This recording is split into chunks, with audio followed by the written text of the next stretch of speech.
এই মাত্র অপেক্ষা করছিলাম আপনারা কখন আসবেন। পুরো ক্যাম্পাস এখন পরিচিত মনে হচ্ছে।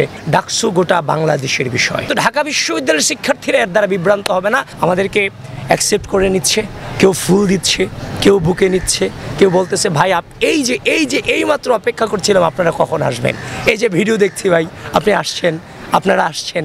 তো এগুলো আসলে অনেক বড় পাওয়া, যে স্টুডেন্টদের সাথে কমিউনিকেশনটা হচ্ছে। একটা পুরো ক্যাম্পাস এখন পরিচিত মনে হচ্ছে, যে দীর্ঘ সময় ধরে ফ্যাসিবাদী আমলের কারণে আমরা সাধারণ শিক্ষার্থীদের সাথে মেশাটা আমাদের জন্য ডিফিকাল্ট হয়ে গিয়েছিল।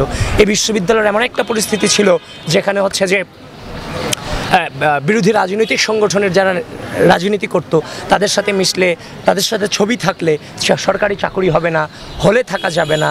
মানে এই যে রাজনৈতিক অপসংস্কৃতিগুলো ছিল, এগুলোকে টোটালি হচ্ছে যে ওভারকাম করে একটি সুন্দর, সুস্থ, সহনশীল, শ্রদ্ধা ও স্নেহের রাজনীতিতে আমরা প্রবেশ করেছি। এটার পরিপূর্ণ হচ্ছে যে ফিলিংস, মানে হচ্ছে যে অনুভূতি পাচ্ছি এখন যখন ডোর টু ডোর যাচ্ছি। আমি বারবার একটা কথা শুরু থেকে এখনো পর্যন্ত বলে আসছি আপনাদের মধ্য দিয়ে, ডাকসু শুধুমাত্র ঢাকা বিশ্ববিদ্যালয়ের বিষয় না, ডাকসু গোটা বাংলাদেশের বিষয়। সুতরাং ঢাকা বিশ্ববিদ্যালয়ের যে অনলাইন কেন্দ্রিক, আমি বলেছি তো অনলাইন আর অফলাইন দুটো মার টোটালি ডিফারেন্ট, কিন্তু এই অনলাইন প্রপাগান্ডার মধ্য দিয়ে সাধারণ শিক্ষার্থীদের বিভ্রান্ত করার অপচেষ্টা চালানো হয়।